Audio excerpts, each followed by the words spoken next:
இன்னைக்கு இந்த வீடியோல முதுமக்கள் தாலி பத்தி ஷார்ட்டா பாத்திரலாமா. இந்த காலத்துல மனுஷங்க உயிரோடு இருக்கும்போது மட்டும் இல்ல, இறந்ததுக்கு அப்புறமும் அவங்களுக்கு தகுந்த மரியாதையை கொடுக்கணும்னு சொல்லி பண்ணதாங்க இந்த சடங்கு. இதை ஈம சடங்குன்னு சொல்லுவாங்க.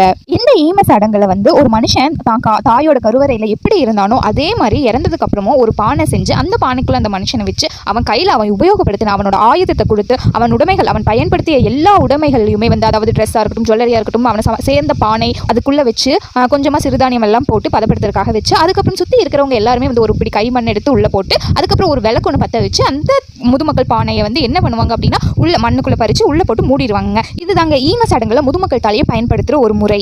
இந்த முதுமக்கள் தாலி கிட்டத்தட்ட 7 அடி உயரம் வரைக்கும் இருக்குங்க. இந்த முதுமக்கள் தாலியை எப்படி எல்லாம் பயன்படுத்துவாங்க அப்படின்னா, ஒரு மனுஷன் இறந்ததுக்கு அப்புறம் போடுவாங்க, இல்லைன்னா இறக்கும் தருவாயில ரொம்ப சிரமப்பட்டு இருப்பாங்க, இல்லை முதுமக்கள் தாலியில போடுவாங்க. அப்புறம் எரிந்த எலும்புகளை தூக்கி போடுவாங்க. இல்லை ஏதாச்சும் ஒரு கொடிய நோய் நிறைய பேர் ஒரே நேரத்தில் இருக்கிறாங்க அப்படின்னா நிறைய பேர்த்தோட எலும்பையும் எடுத்து போடுவாங்க. குழந்தை இறந்துருச்சுன்னா அதுக்கு தொட்டில் பேலைன்னு சொல்லிட்டு ஒரு பானை செஞ்சு அதுலயும்